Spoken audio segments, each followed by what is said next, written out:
Hello everyone, welcome to my channel. Keep it simple but significant. I am your host Sasi. Let us start today's discussion.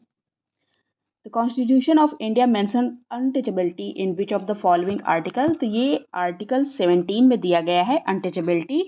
ये हमारे constitution में fundamental rights में दिया गया है जो प्रोवाइड करता है सिटीजन ऑफ आवर कंट्री को. Okay. Which among the following comprises the motto of the CPI? Motto of the CPI में क्या क्या comprises है? तो ये है इंडस्ट्री है एंड impartiality, integrity, ये तीनों ही है. So the answer is D. और मिशन ऑफ द सीबीआई क्या है? To uphold the constitution of India and law of the land through in depth investigation and successful prosecution of offense, to provide leadership and direction to police forces, and to act as the nodal agency for enhancing interstate and international cooperation in law enforcement. In which of the following the key to the minds of the makers of our constitution lies?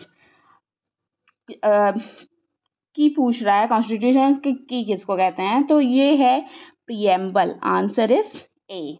Preamble is the key of the constitution. Preamble is the soul of the constitution as it proclaimed the solemn resolution of Indian people to constitute India into a sovereign, socialist, secular, democratic and republic. In Indian residuary powers are vested in which of the following? India का residuary power किसके अंतर्गत होता है? तो ये union government के अंतर्गत होता है. Okay. Which article of Indian Constitution provides adult suffrage? Adult suffrage मतलब यूनिवर्सल एडल्ट फ्रेंचाइज, मतलब 18 साल के ऊपर जो लोग हैं वो वोट कर सकते हैं. ये इनका राइट है. ये कॉन्स्टिट्यूशनल राइट है या पॉलिटिकल राइट है. तो ये आता है आर्टिकल 326 में. पहले ओरिजिनली 21 ईयर्स था. 21 ईयर के लोग वोट कर सकते थे, लेकिन 61st अमेंडमेंट हुआ, उसमें इसको एज को घटाकर 18 साल कर दिया गया.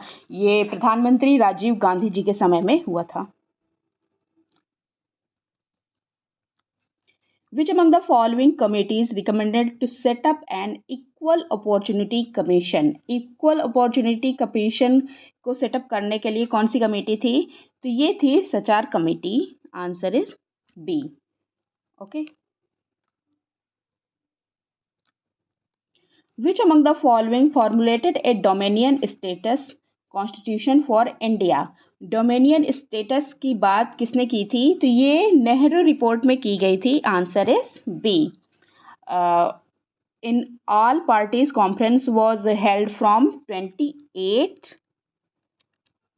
अगस्त से 31 अगस्त के बीच में ये मीटिंग हुई थी 1928 को, जिसमें नेहरू रिपोर्ट को लाया गया था. कहाँ पे? लखनऊ में. मोतीलाल नेहरू जी की चेयरमैनशिप में ये लाया गया था और इसमें डोमिनियन स्टेटस की बात की गई थी. Haryana was establish as a separate state by which of the following acts? Haryana separate state किस एक्ट से बनाया गया था? तो ये पंजाब रीऑर्गेनाइजेशन एक्ट था 1966 का. Answer is D. The Punjab Reorganization Act of 1966 was passed by the Indian Parliament to create a new state named Haryana.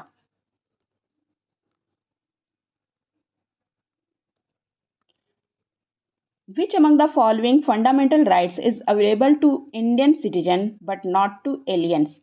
केवल इंडियन सिटीजन के लिए अवेलेबल है, लेकिन एलियंस मतलब फॉरेन लोग के लिए ये अवेलेबल नहीं है. तो ये कौन सा है?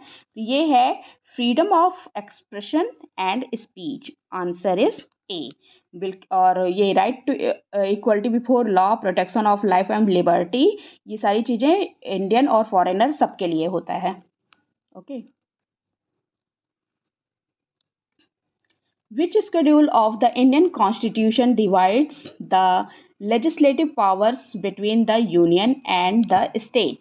लेजिस्लेटिव पावर जो डिवाइड करता है यूनियन और स्टेट के बीच में, तो ये कौन सा स्केड्यूल में दिया गया है, तो ये 7th स्केड्यूल है। इसमें union, state and concurrent list की बात होती है। ओके, यूनियन में यूनियन पावर बनाएगा, स्टेट में स्टेट लॉ बनाएगा, लॉ बनाएगा, और कॉन्करेंट लिस्ट में स्टेट और यूनियन दोनों ही लॉ बना सकते हैं। लेकिन अगर दोनों में कोई डिस्प्यूट होता है तो यूनियन का लॉ ज़्यादा पावर रखेगा। That's all for today. If you like my video, please do like, comment, share and subscribe. Thank you.